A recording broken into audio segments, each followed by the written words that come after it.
I was, having a conversation with God about some things recently, and you know, a lot of us sometimes are put in certain places to bring change. Especially if you normally don't stay in a job or training or something more than like maybe a year or 2 years. If you normally don't stay in a place no longer than 5 years, then you are generally meant to be a person to bring change. And when you're done in that place, he's sending you somewhere else. And I was just going, you know, discussing some things, and he said, you know, um, he brought me back to the time where, he walked the earth as Christ, and how, you know, Christ was meant to bring change, you know, and a lot of people looked at him like he was not as such, and then a lot of people did look at him like he was as such.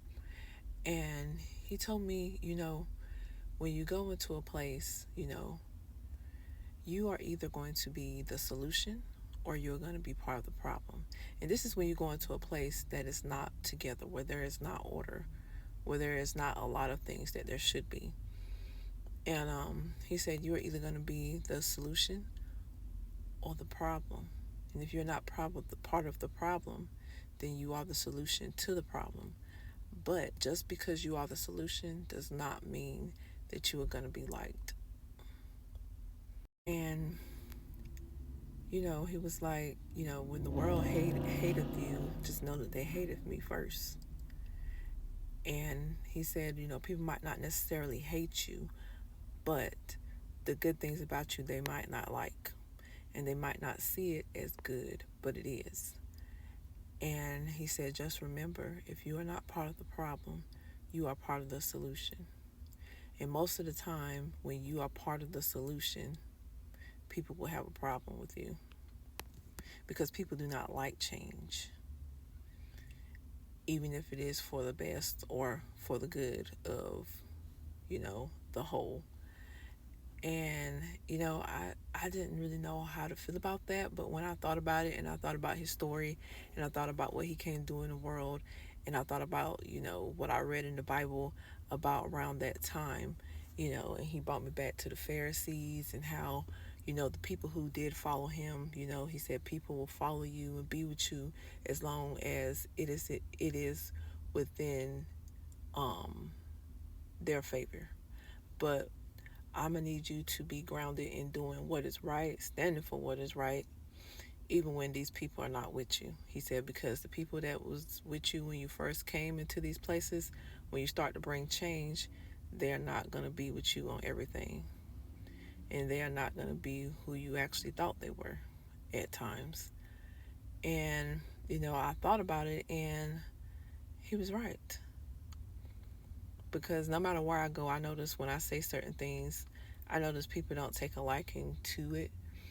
They don't take a liking to my tone, but it's like what my purpose is. I've been trained to do this like my whole life, like from being a child. And eventually it has made me bold. And so I notice the older I get, the bolder I become in my words and in my tone, and what is what and what should be done, and this, that, and the third. And I notice that I am able to stand on it, regardless of who is with me or not. I'm able to stand on doing what is right, and, what is fair, what should be done, what needs to be done, not going along with what is not right, and not partaking in what isn't right. I used to go along in the world, and I used to wonder, I used to feel very alone a little bit, until I just got used to being alone, because people who are around my age, or people who I was surrounded by, they thought one way and I thought another. And not to say that everything that I think is the right way, it's just that the way that he has shaped my mind, it just doesn't align with most people. And I don't see things the way most people see things, and I'll say majority of people. So I tend to uh, be to myself a lot, because I rather be to myself than to be surrounded with people who do not think alike like me. excuse me, and not to say that I don't commune with people, because I do. It's just short. It's very short, because I, as a person, have to be careful because of what I am set out to do. I have to be careful with what I surround myself with and what I allow myself to do, because I know I got to stay focused. But yeah, I have been struggling with that a little bit recently, and he has showed me that. So I just felt like maybe somebody else needed to hear this. You might be a leader, you might be someone who is meant to bring change. You might be someone who does not think like the majority, and just know that you are doing what is right. Long as you're doing what's right and what's just, is no reason to feel bad just because everybody ain't with you, or just because every time you speak the truth, you know, majority of people look at you weird, or people that are surrounded by you might not take a liking to you. Most of the time, what is good in the world is it's not. But um, like I said, stay rooted, keep your feet planted to the ground, and doing what's right and doing what is just and doing the right thing. And you'll always be blessed. You might see others being more blessed than you, but that don't mean that you won't be blessed to for whatever is needed to be sufficient in your life. And that's why I always tell people, don't look at what you don't have, just appreciate what you do have, and more will come. But if you notice that when you go into a place that it actually gets better, regardless if everybody's with you, be content in that you was able to make things better for a majority of people. And you just gotta make the decision of whether you're gonna do it or not. Because a lot of us are capable of doing a lot of things, but we still have the free will to do it, whether to do it or not. You know. So, yep. I know a lot of people feel like they don't get the recognition that they should, but don't even worry about the recognition. I've done plenty of things in my lifetime that my leaders did not recognize me for, but recognized others for. I've done things for people, and I couldn't tell you where half of them is right now, but I didn't do it for myself. I did it because they needed it. And, God always told me if I did that, whatever my hands could finally do, if I did that, I would always be blessed. I would always have what I need, even when it felt like I was running out of my resources.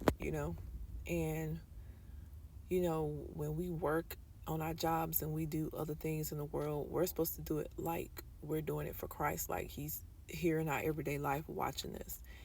And that was something I learned at a very young age. I learned that like around my early 20s. I think I was about maybe like 23, 24.